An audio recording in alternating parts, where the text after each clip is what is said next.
Welcome back to the reading of the poem of the Man God, written by Maria Valtorta, Volume 3. Chapter 292, Part 3, The Sermon and Miracles of Bozrah.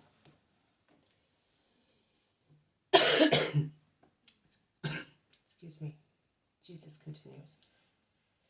Exalt, you who are thirsty. Exalt, you who are hungry. Exalt, you who are afflicted. Were you rejected? Were you proscribed? Were you despised? Were you strangers? Come, exult. It is no longer so. I give you homes, wealth, paternity, and fatherland. I give you heaven. Follow me, because I am the Savior. Follow me, because I am the Redeemer. Follow me, because I am the life. Follow me, because I am He to whom the Father refuses no grace. Exalt in my love, exult, and that you may realize that I love you. You who have sought me in your sorrows, you who have believed in me even before knowing me, that this may be a day of true exaltation. I pray thus, Father, Holy Father, on all the wounds, diseases, sores of bodies, on the grief, tortures, remorse of hearts, excuse me, on all the faithful who are springing up, on those who are vacillating, on those who are strengthening. Let health, grace, peace descend. Peace in my name, grace in your name, health through our reciprocal love. Bless them, O most holy Father. Gather and form one fold with these lost children of yours and mine. Let them be where I will be, one with you, Holy Father, with you, with me, and with the most divine Spirit. Jesus, with his arms stretched out crosswise, his palms upwards towards the sky, his face raised, his voice blaring like a silver tuba, is overwhelming in his speech. He remains thus, silent for some moments. Then his sapphire eyes stop looking at the sky to look at the large yard crowded with people who are sighing, deeply moved, or are quivering with hope. He joins his hands, moving them forward, and with a smile which transfigures him, he utters a final cry, Exult, you who believe and hope. People of sufferers, rise and love the Lord your God. The healing of the diseased is simultaneous and general. Trilling voices and roaring shouts praise the Savior. A woman squeezes through the crowd, from the far end of the yard, dragging the sheet that had covered her, and collapses at the feet of the Lord. This time the terrified crowds utter a different shout.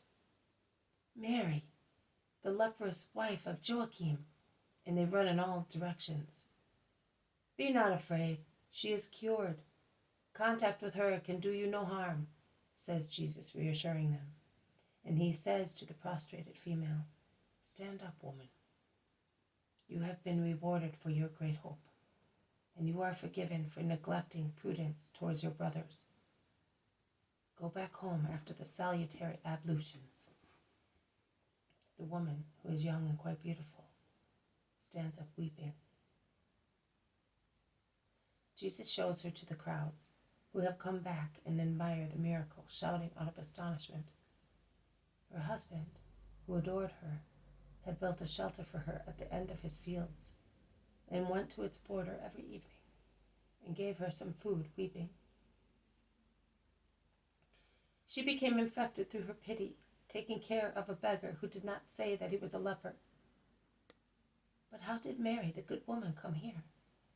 On that litter, how did we not notice Joachim's 2 servants? They ran the risk of being stoned for that. Their mistress, they love her. She is so kind that they love her more than themselves. Jesus makes a gesture, and they all become silent. You can see that love and goodness bring miracles and joy. So be good. Go, woman. No one will do you any harm. Peace be with you and with your household."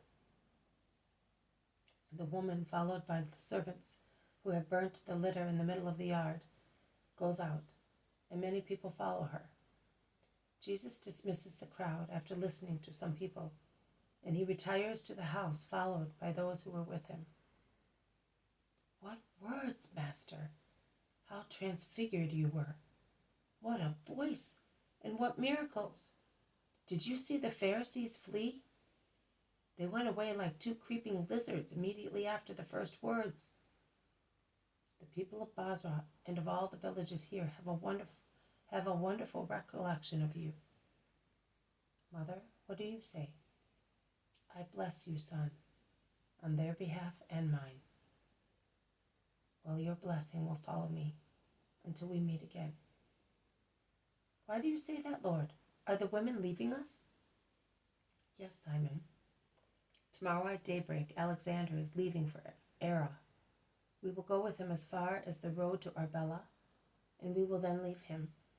And with regret, believe me, Alexander, because you have been a kind guide for the pilgrim. I will always remember you, Alexander. The old man is moved. He is standing with his arms folded on his chest in the deep Eastern salutation, bending a little in front of Jesus. But when he hears his words, he says, "Above all, remember me when you are in your kingdom." Do you wish that, Masachi? Yes, my lord. I also wish something of you. Which, Lord? If I can, I will give it to you, even if it were the most precious thing I possess. It is the most precious. I want your soul. Come to me. I told you at the beginning of our journey that I hoped to give you a gift at the end of it. My gift is faith.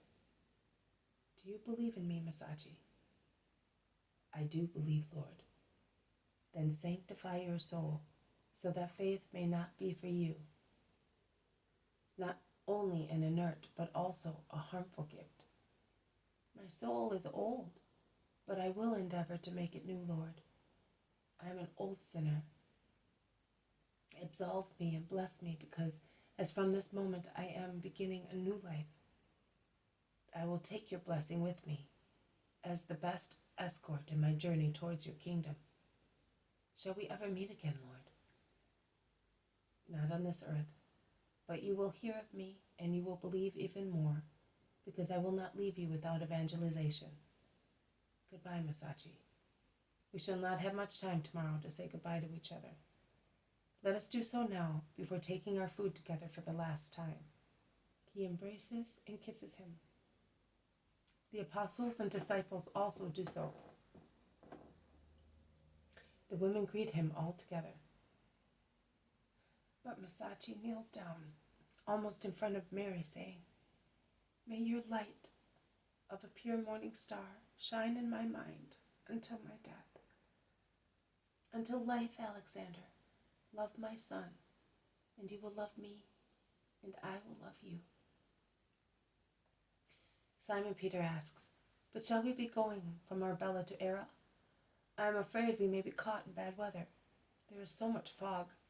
We have had it for 3 days at dawn and sunset." "That is because we have been coming down here. Do you not think that we have come down a good deal?" "It is so. Tomorrow you will be climbing towards the mountains of the Decapolis, and there will be no more fog there," explains Masachi. "Come down? When?" "It was a flat road." "Yes, but in continuous descent. Oh, so slowly that one does not notice it, but in many miles." "How long shall we be staying at Arbela?" "You, James, and Judas, not even 1 hour," replies Jesus resolutely. James and Judas, I, not even 1 hour? And where am I going if I am not staying with you all? "You are going away, as far as the land in the guardianship of Chusa. You will take my mother and the women there, with the others. They will then proceed by themselves with Joanna's servants, and you will come back and join me at Era." "Oh Lord, you are angry with me and you are punishing me. how much you grieve me, Lord. Simon. He feels that he is punished, who knows that he is guilty. Being guilty must grieve you, not the punishment in itself. But I do not think that it is of punishment to accompany my mother and the women disciples on their way back home. But would it not be better if you came with us? Never mind Era and those places and these places, and come with us. I promised to go, and I will go. Then I will come too.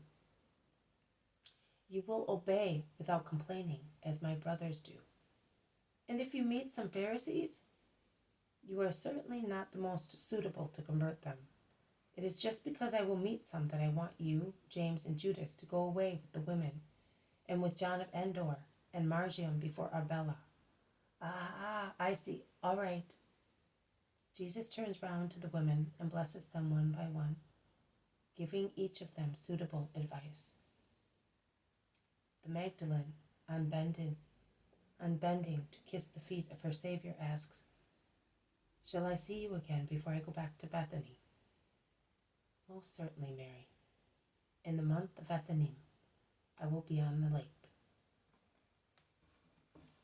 This has been a reading from the poem of the Man God, written by Maria Valtorta, Volume 3. Chapter 292, Part 3, The Sermon and Miracles at Bozrah. Thank you for listening. I will see you tomorrow. May God bless you, and may peace be with you.